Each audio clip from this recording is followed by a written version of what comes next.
मैं बहुत खुश हूँ कि प्रियंका वायनाड से चुनाव लड़ेंगे। मेहनत करेंगी वो वहाँ भी, और मैं उम्मीद करता हूँ कि वहाँ की जनता उनको भारी बहुमत से जिताए। मैंने बिल्कुल ना सुना नहीं, मैंने कहा बस अब सक्रिय राजनीति में और संसद में होना ज़रूरी है उनका, खाली प्रचार के लिए नहीं। प्रियंका ज़रूर सारे मुद्दों को उठाएंगी, हर बात उठाएंगी, जैसे राहुल ने भी उठाया। महिलाओं के बारे में कभी भी वो अपनी आवाज़ नहीं उठाई, प्रियंका उठाएंगी, मुझे पता है। पहले तो मैं देश की जनता को धन्यवाद देता हूँ कि उन्होंने इंडिया गठबंधन को भारी अच्छे नंबर से जिताया और कांग्रेस को अच्छे नंबर पे लाए, और बीजेपी का जो 400 पार का जुमला था उनको हकीकत याद दिला दी कि जनता कितनी उनसे नाराज़ थी। और मैं ये कहूँगा कि जो धर्म की राजनीति है वो सबने देखा था कि अयोध्या में उनकी हार से उनको समझ आया है कि धर्म की राजनीति देश नहीं चाहती है। मैं बहुत खुश हूँ कि प्रियंका वायनाड से चुनाव लड़ेंगे। मेहनत करेंगी वो वहाँ भी, और मैं उम्मीद करता हूँ कि वहाँ की जनता उनको भारी बहुमत से जिताए। जब भी मेरे से पूछा गया कि आप सक्रिय राजनीति में कब भाग लेंगे, तो मैंने हमेशा बोला कि प्रियंका के संसद में भाग लेने पर, उनको सांसद के रूप पर देखने पर, उसके बाद मैं शामिल हो सकता हूँ।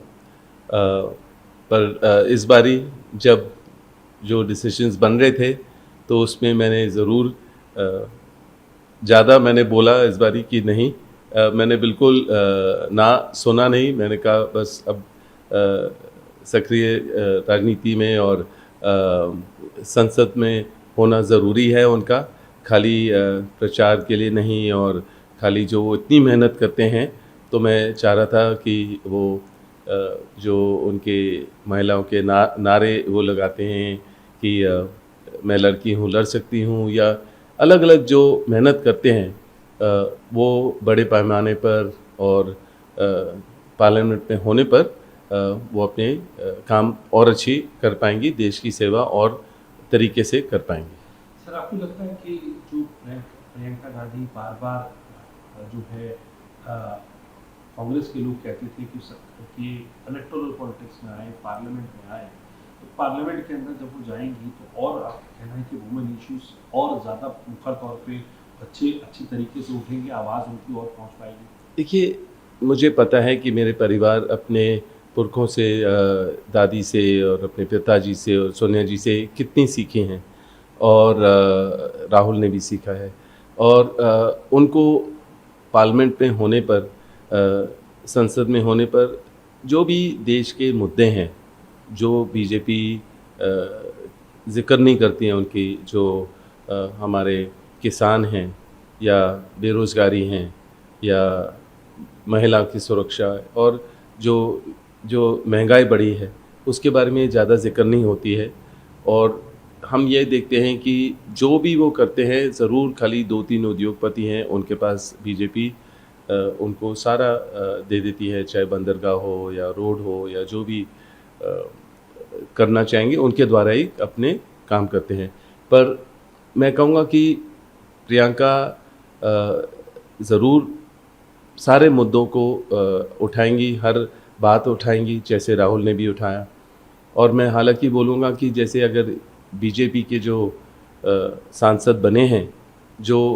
जब उनसे सवाल किया गया कि पहले प्रधानमंत्री कौन थे, वो उसका जवाब उल्टा दे रही हैं, उनको उसी का समझ नहीं है, और वो आज संसद में हैं। मैं हैरान हूँ, और वो आगे क्या कर पाएंगी वहाँ। और जो संसद का समय बिगाड़ते थे या ज़ाया करते थे, जो स्मृति ईरानी जी हैं, वो अब वहाँ नहीं होंगी, जो हमेशा परिवार का नाम लेकर अपनी पहचान बढ़ाते थे, और कभी भी उन्होंने महिलाओं के लिए कुछ भी नहीं किया, चाहे वो जो हमारे जो रेसलर महिलाएं रेसलर थे या मणिपुर जाना या अलग अलग ऐसी चीज़ें हैं महिलाओं के बारे में कभी भी वो अपनी आवाज़ नहीं उठाई। प्रियंका उठाएंगी, मुझे पता है प्रियंका इस समय में उन्होंने वैसे ही चाहे वो संसद में थे या नहीं बहुत मेहनत की है और हर चीज़ समझी हैं वो और उनको पता है लोगों की ज़रूरत क्या है और वो ज़रूरत पूरी करेंगी, उनकी आवाज़ रखेंगी, बुलंद करेंगी लोगों की आवाज़ संसद में।